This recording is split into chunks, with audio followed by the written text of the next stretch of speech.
Good morning. Our chalice lighting words are from Michelle LeGrave.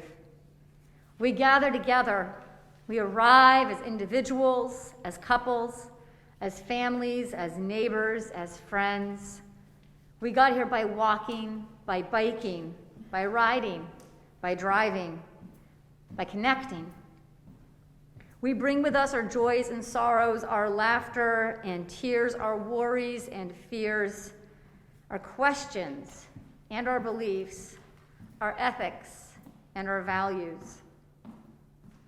Some of us arrived early this morning, or joined us just 10 minutes ago, or encountered obstacles on the way, or will arrive just in time for the sermon, or will sign on later this week or even next month. We are sitting in pews, leaning on walkers or canes, stretching in the aisles, settling in wheelchairs, and relaxing in recliners. We, members, friends, and visitors alike, come from many paths and join together as one congregation to lift up our highest ideals. We have gathered. Now let us worship.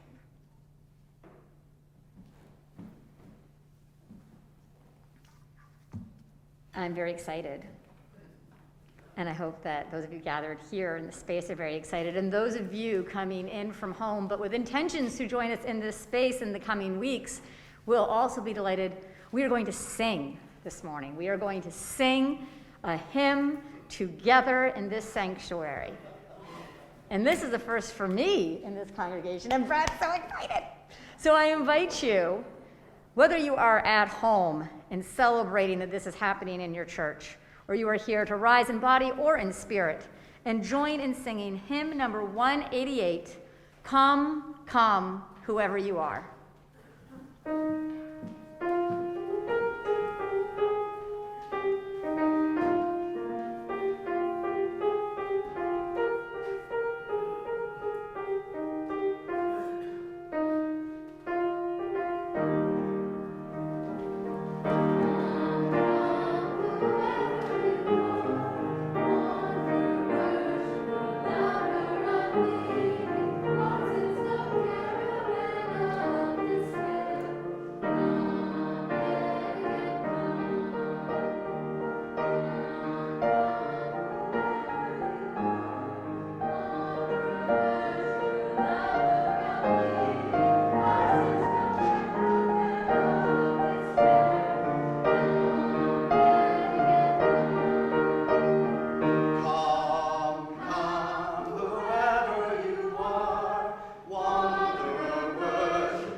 Good morning.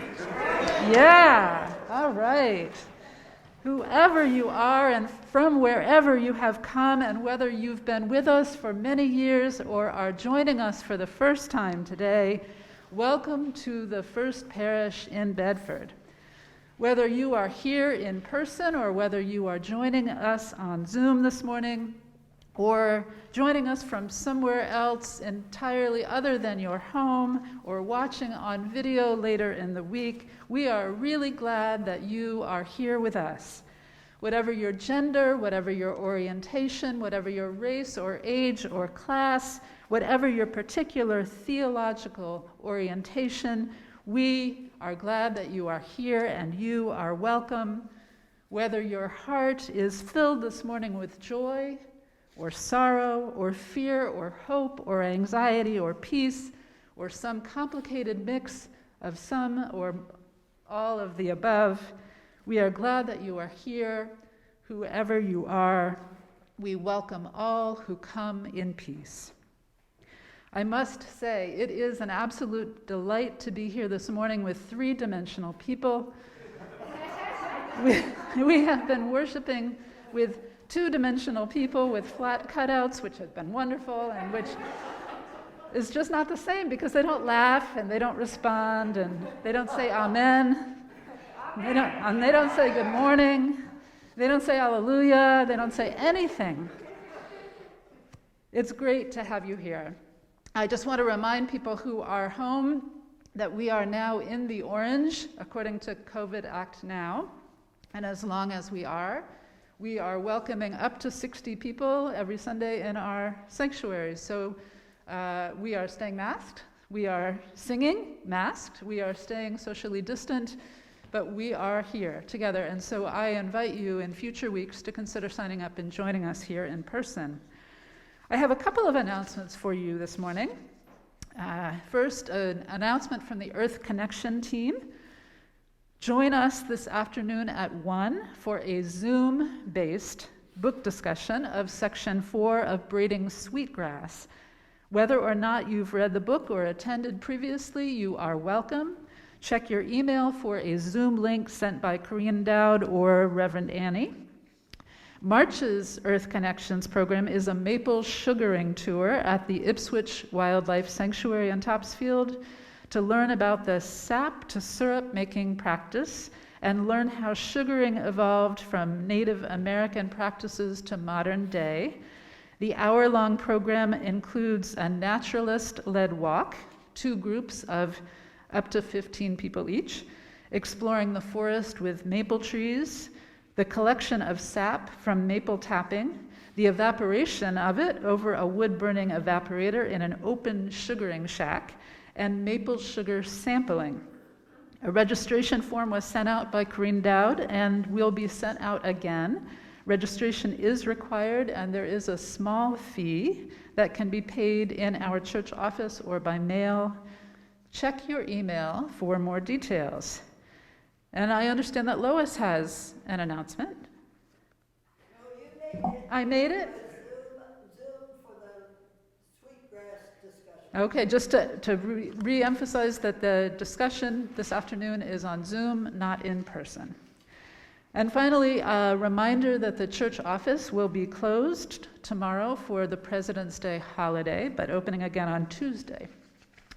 I'd like to, invite you to join me now in saying together the unison affirmation. So I invite you to rise in body or in spirit to join me in these words. Love is the spirit of this church, and service is its law, and this is our great covenant, to dwell together in peace, to seek the truth in love, and to help one another. El amor es el espíritu de esta iglesia, y el servicio es su ley. Este es nuestro gran pacto, vivir juntos en paz, buscar la verdad en el amor, y ayudarnos los unos a los otros. You may be seated.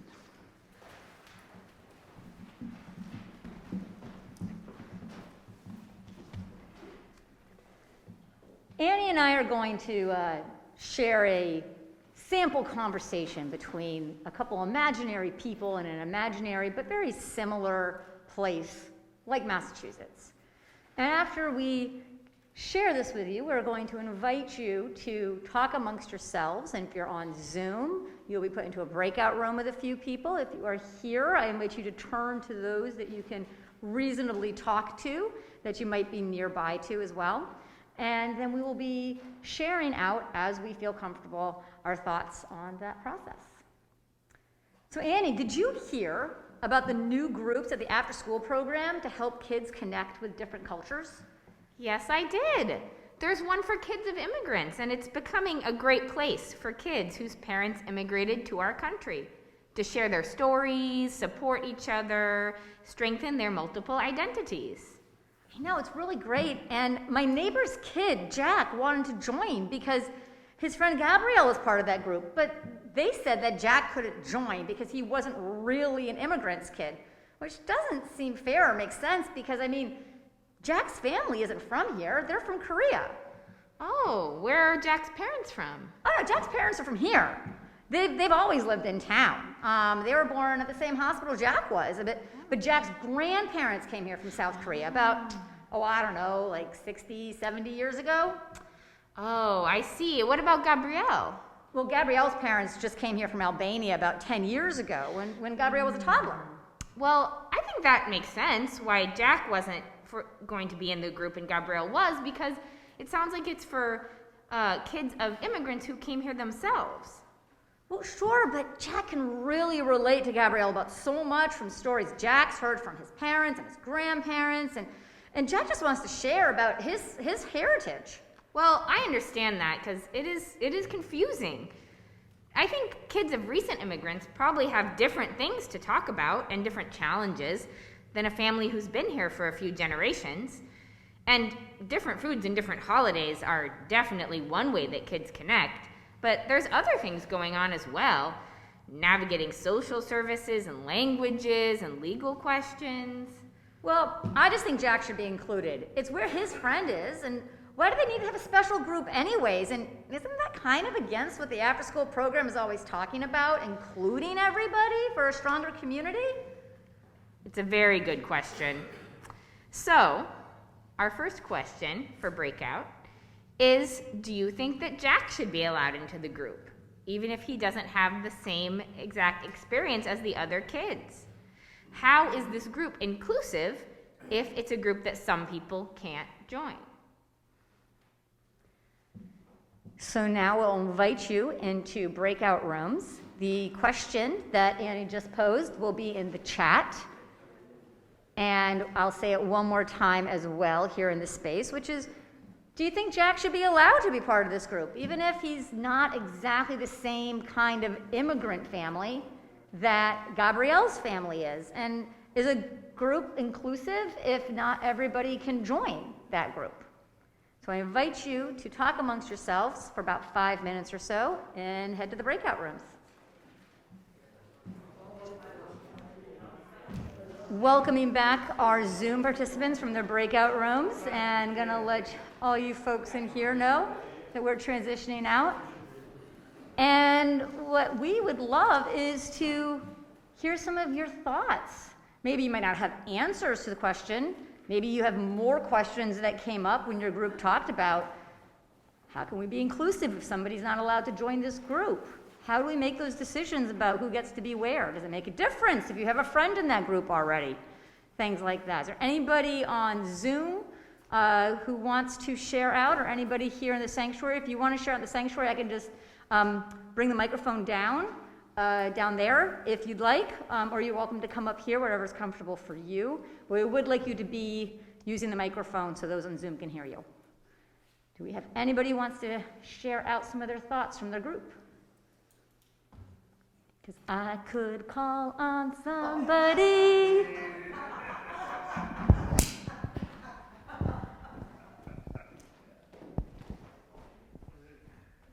Hi there, I'm Rich Doherty. We didn't have time to have many thoughts because I told a story that took 5 minutes. Sort of. But basically, within the group, we tried to recollect at some point in time where within our lives we had been excluded from a group overtly or subtly, and we didn't have any real situational circumstances where, look at us, we would be accepted anywhere, right? We're part of white America. So in the whole scheme of things, we didn't have any particular circumstances where we're excluded, except I did have one in college, and it's economic exclusion. In those days, there were, this was in the 50s and 60s, 1950s and 60s. We have to say 19 these days. It was easy for groups of people to get together, and there were, particularly in university settings, a lot of difference in economics backgrounds from the students. So if you would go to someone's house as a visit for the weekend, for instance, and there was a pretty marked economic differences, I was in one circumstance at least where I felt the entire weekend was uncomfortable. And I don't think it was because I didn't bathe or something like that. It was because, I was from a farm boy from the farm, and we were with city folks who were what do they call it, nouveau riche? Yeah, nouveau riche. And, you know, we had, in my opinion, looking back, we hadn't learned how to get along with those kinds of differences yet. So we didn't have much more to say. Well, thank you so much for sharing, though. I think that it's... We didn't get to the kid. You didn't get to the kid. I understand, but I certainly hear what you're saying, that it sometimes can be hard to navigate certain social groups if you feel like you're part of the in crowd or if you're part of the not in crowd. And for the particular instance that we were looking at was if a kid is a part of a family with recent immigrants, might be a different experience than for a family who has been in this country for 3 or 4 generations or even 10 or 12 generations, and that's a different experience. And so I think if you're lifting up that being part of the in crowd can mean different things depending on what kind of crowd you're talking about. And we've got somebody on Zoom to share it, I think. Hi, my name's Laura. I'd like to say I think everyone should be included in the group. Kids that are kids should be all included in the group so that they can get to know one another and their differences and learn about each other and make friends and support one another, be together. I don't think it should be just immigrants. I think it should be an immigrant thing. But I think everybody should be. I agree. Thank you, Laura.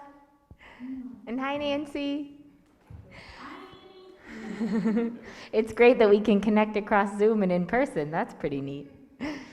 You know, I understand. And I had an experience when I was going to college where, you know, it kind of helped me think a little more about some of these issues of identity because they're complicated. And when I was applying to college, I asked what I should put for my identities. Because I'm a quarter Cuban, and I asked my dad, who's half Cuban, and he always grew up, he looks a lot more like his mother, who's German and English, than his father, who's Cuban American. And so people would always say to him, "Where'd you get your last name?" Because his last name's Gonzalez, like mine. And people thought he was not Gonzalez because he didn't, quote unquote, look like a Gonzalez. But he told me I should mark Hispanic on my forms. And he said, I always did, and you're my daughter, and so I did.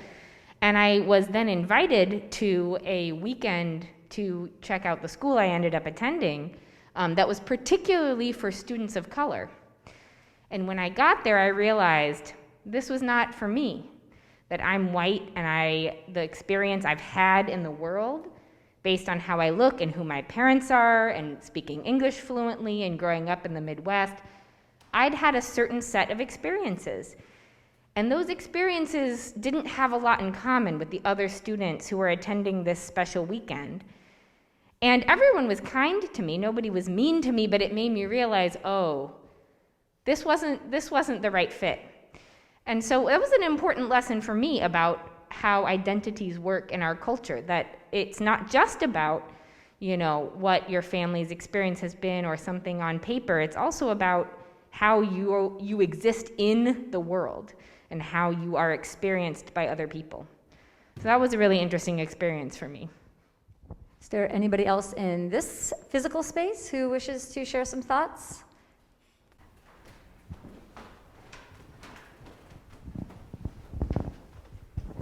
Thank you. Unlike Rich, we talked about the boys, but we got really distracted about what was the purpose of this group.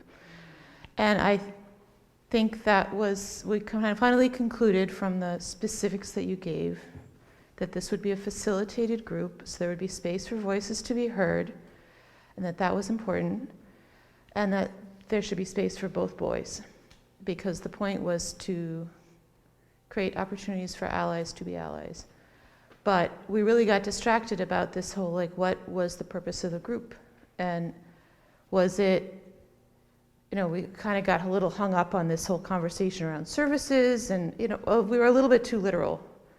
But I think at the end of the day, our conclusion, for the most part, was if it was a space that was supposed to be a supportive environment, it was also an opportunity for children to learn about one another. Now, I was the one of 2 Jewish kids in my 4th grade class, and the only one in my 5th grade class because the other one changed schools. And you have to be careful in those situations that kid's mom isn't always bringing latkes, and that you want to make sure that the group that is meant to be supported is suitably represented.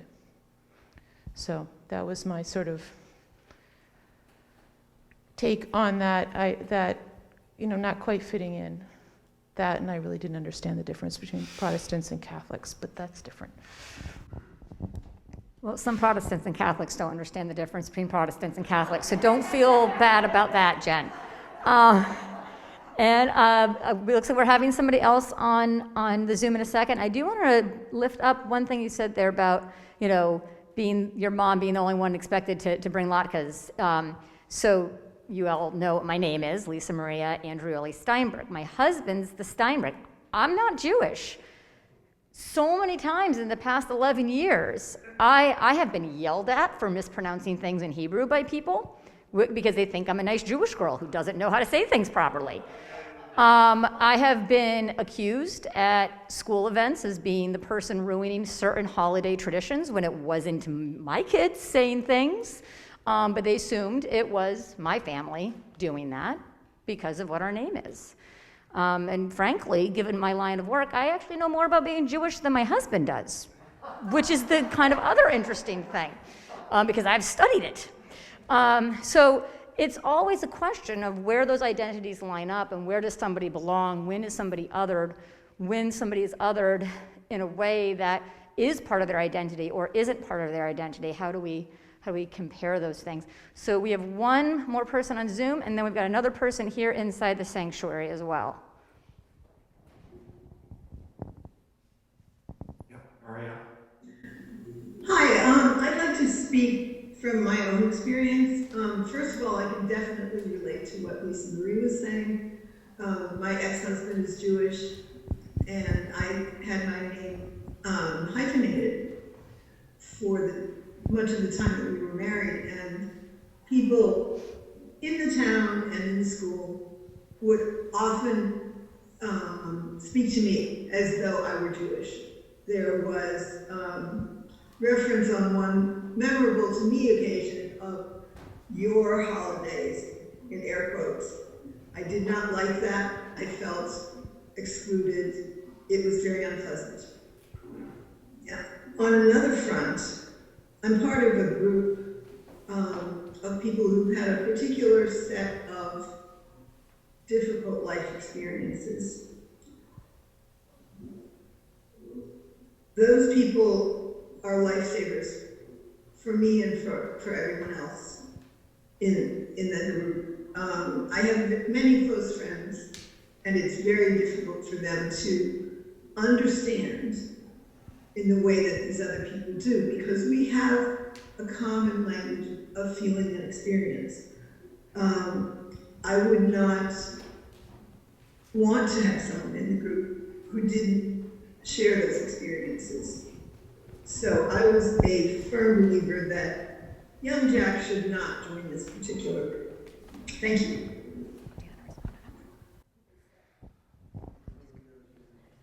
Okay, thank you so much for sharing. And yes, there is a power that can exist between a group that is exclusive to a certain set of experiences.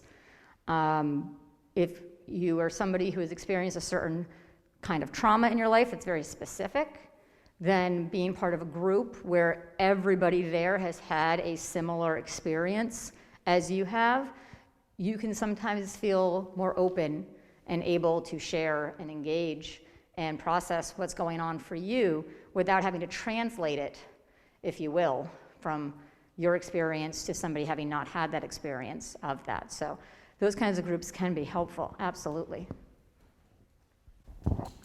I just thought it was interesting when you asked the question about have you ever felt excluded.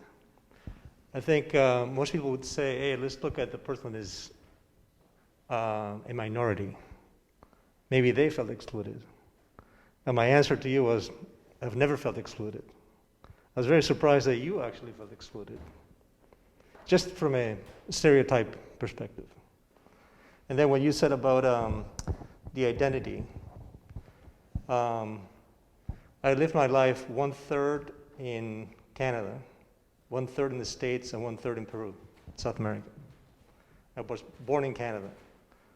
And in every place, for me personally, economics drove my inclusion, right? So I was interested to hear what you said, right? But I think some people might still think from a stereotypical perspective, especially if they pick up on an accent.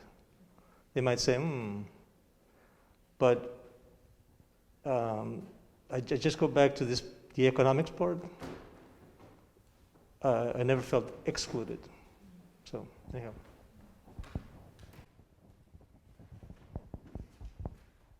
I think that in this country, the disparities of economics oftentimes push out other smaller disparities in access and understanding. And money can be a great equalizer and also a divider. And it really, I think, depends a lot on the socialization and the generation that you have come up in, on how you think about how money plays with all of the other identities that we all have, whether they're racial, their nationalities, their religions. The economic identity flows in so many different ways through those identities, and it is a larger question, absolutely. So thank you for sharing. We picked this idea, this theoretical idea, because we knew it was a complicated one with no simple answer. And we like to grapple with those as Unitarian Universalists. And I appreciate the different perspectives people shared, from, hey, no, this is a group for a particular experience and that doesn't make sense for Jack, to, hey, we got to invite all the kids in. And, I think what Jen said about what is the purpose is really a very crucial question that I always try to ask when I'm thinking about these issues. What is the purpose of the gathering? And that really informs who is it for and how firm do the boundaries need to be around that. So thank you for grappling. And now I think we have an offering. I am so grateful that we have a place in which, and a community with whom, we can share these kinds of conversations, and where we can grapple with our different beliefs, where we can explore our values and share them with one another, whether we are the same as in some ways or different from in other ways, the people with whom we are sitting in these pews. I am grateful for this community. In the words of my colleague, the Reverend Erica Hewitt, the offering that we take each Sunday isn't, or shouldn't be, just a stale habit. It should be an opportunity to recommit to this place and to these people. Our offering should be an affirmation, a yes. When we give, we say yes to what we value. With our gifts freely given, may we say yes to the values of this faith community. May our offering help us practice Unitarian Universalism within and beyond our congregation as tools to empower our mission to continue widening the circles in our world. At this time, won't you join me as we take up an offering for the work of this church and the work of this church in the larger world?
Good morning, everyone. My name is Marge Heckman, and I'm a member of the lay pastoral team here at First Parish.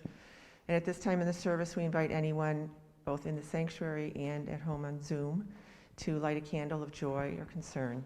And this is one final candle for all those joys and sorrows that we hold in our hearts. Thank you. Thanks.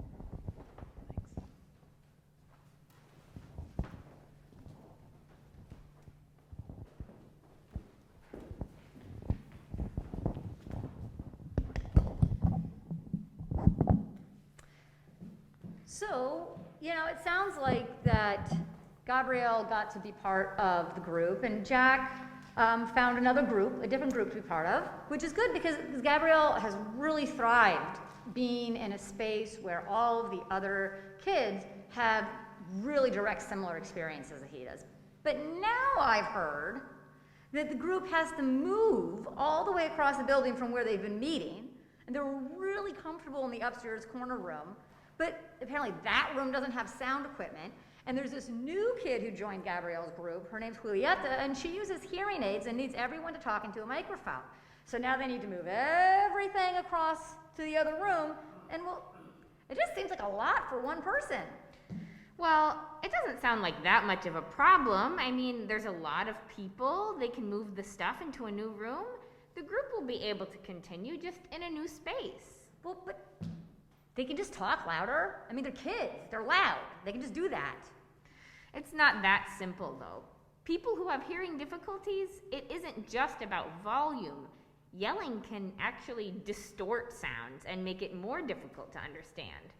Well, but they didn't change everything about the group so Jack could join. So why are they going to change everything about the group so this other kid can join? Jack had to go find another group. Julieta can do the same. It's a really good question. And it's complicated, but it's a difference between the purpose of the group and making the group accessible. When we want to make a group accessible, then we want to make changes that people can participate because they have different needs. And that's a little bit different than changing the intention of the group to gather around a certain experience. Well, that sounds very wise, Reverend Annie. Thank you. That's why they pay me the big bucks. But we want to say thank you to all of you for participating in our kind of unorthodox worship service today, and to really start thinking about the differences between accessibility and the purpose of a group, and where inclusion means that we make it accessible for everybody, and that there isn't a question of ableism that we're worried about, that we can really be accessible for all when we have certain groups. But even when we have small groups that are for a specific identity and purpose, that those groups can support a safe place for sharing and learning and growth for that particular purpose without having the interference of things that are not part of that activity. And as we continue in our lives to navigate questions around inclusion, who different spaces are for and how to make them work better for more people who we want to include, we know that love is a key piece of how we navigate all of that. And so I hope you will join in rising in body or spirit in our closing hymn, which is Love Will Guide Us, number 131. And I think that is a good motto, whether we're thinking about inclusion or voting or any other of our matters, to have love be guiding us.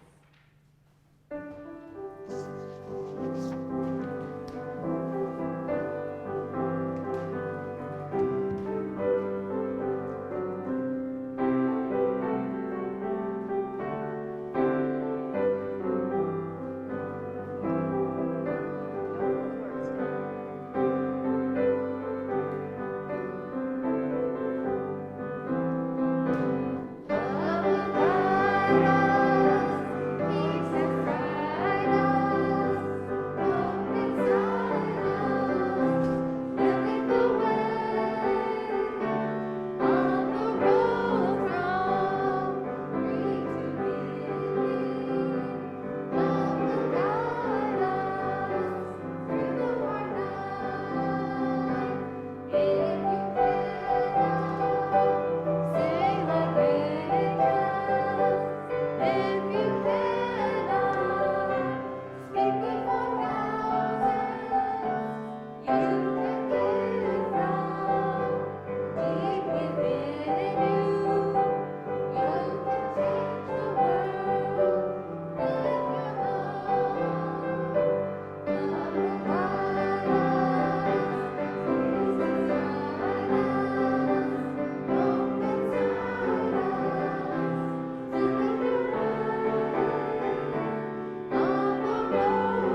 May love guide us into these complex questions of how and when to widen our circles, so that we may include all those who need to be part of this beloved community and the many communities that we are part of in overlapping circles, spreading love and widening outwards till we are all part of one beloved community.